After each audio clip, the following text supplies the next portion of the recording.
that tree's not moving.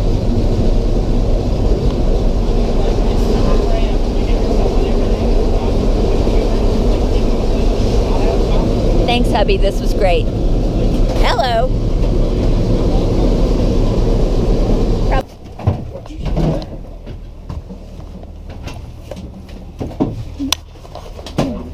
From the other angle.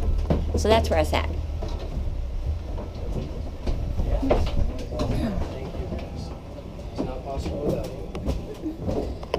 Okay. Just go ahead and sit down. Yeah. Slide out as far as possible. Push your hands over here. Oh, there you go. Thank you. Thank you.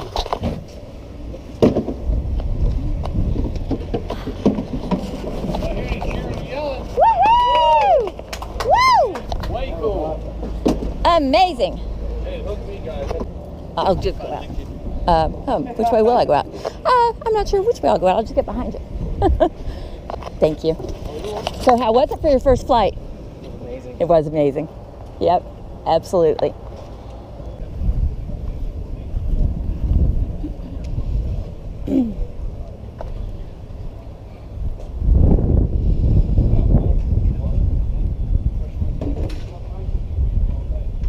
Boy, those engines were sure perfect.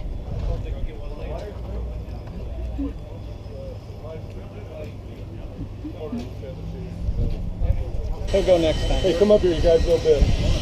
The landing was so soft. It was so I mean, there's been just messed up a lot. It was so good too. I mean, I thought it was going to be bumpier. I really did. Yeah. Well, it wasn't combat laden.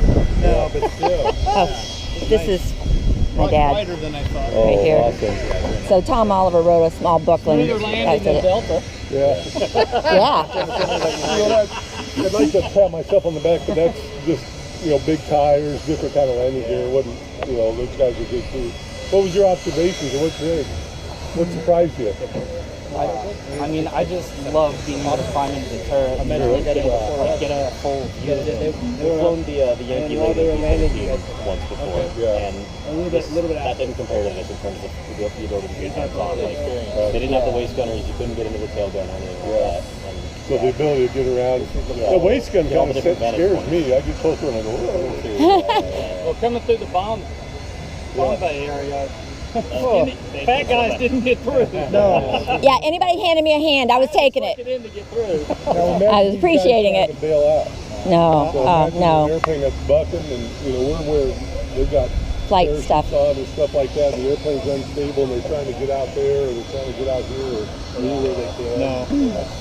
My hardest exit was a 38 Electra. This would be much worse. I've met a bunch of 90-something-year-olds who were on it, and they talk about how open it was, but I guess how unprotected you feel. Yeah. Like No armor. Yeah, not skin. It was very thin. And how high up did we fly? We were flying only about 1,500 feet. I was going to say 1,800. Okay. Yes. Yeah. So he was That's the low. last one out, Yeah. but it was on fire. Hey, babe. You can imagine what we're talking about trying to scramble around and moving parachute and finding one of these places. It's cool. Amazingly smooth. Yeah, we went up about 1,500 feet. It wasn't bumpy. Once we took off, it wasn't bumpy. It was loud, and then to be careful where you're walking. But people, handed down hands, and it was amazing. Amazing brakes. Yes. That's what it has. The brakes, taxiing on the ground is the hardest part of it, especially getting in here where it's super tight. It's a lot of. And watching the Mustang out of the back as it was taxed. There are 12,000 B-17s built, 6,000 more of these. It's a better airplane. More movie time in Europe, so it's not as well known. What happened was the guy that designed it, or a guy named Reuben Fleet, Consolidated Aircraft, they approached him and said, hey, listen, would you mind building B-17s for us? The war was coming, and he's in business. He goes, okay, I'll build B-17s. And if you give me 6 months, I'll get you a better airplane. And that's how he did it. Yeah, 6 months, better airplane. Okay, here's the specification. Same horsepower, same size engines, which these are.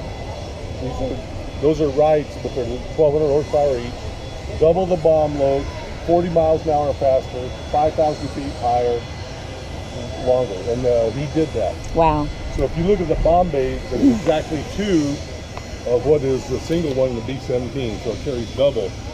And how they do that with the same horsepower? The fuselage is kind of ugly, but if you look at the Lot wing, lighter. it's like a sailplane or a seagull wing. It's like It's called at the time that was an innovation. More It's called streamlined. the Davis wing, this long elliptical wing. And the other thing that was an innovation, you look at what comes off the back of the wing, those flaps. Well, all airliners now, the wing flaps in the back, so they go down and out. The wing gets bigger when they put them down. This is the first airplane they did that on, and it was an innovation. So it allowed it to have a smaller wing but still take off with a heavy load. With that said, it takes a long time to get up and go. it didn't seem like it though. It seemed like it was a great short takeoff. Well, no, it gets off, but it's like a boat hanging on the backside of the tower. Waiting to top out. Yeah. It just Okay. needs to Plane out. Yeah. Like Okay. for example, these engines have they're each supercharged and they're also turbocharged. And on the B-17, we disabled the turbochargers. They give extra power. On this thing, we use them every takeoff. Yeah, because we just need that to get going. What about when it comes to like dodging flak and sort of moving around the sky? Like what were the advantages? They weren't. Maneuverable. Now you'll get into what the air crews. They're very proud of their airplane. So you'll see you'll hear people say the B-17 could take more battle damage. I don't know about that. But nobody was dodging flak. The problem was once they got in those big formations, you don't do any. No, you'd hit each other. Drive right through it. And that's your family members.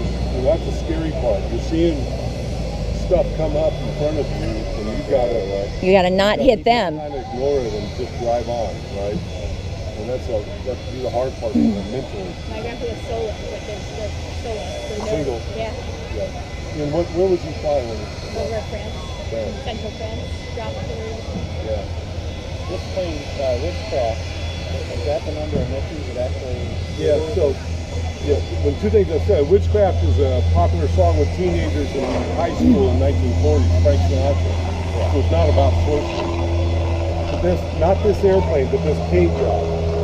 Okay, the paint job, Witchcraft, did 130 missions without a board or loss of a crew member. So the airplane was considered very lucky. And that's why we painted to recognize that. My dad's crew wasn't on their usual plane when they went down. The usual plane was called the Flying Mudcat, and I guess all of those had shark teeth, that particular group. But the one he was on, I haven't found that it has a name, but we found the number and everything. So, interesting.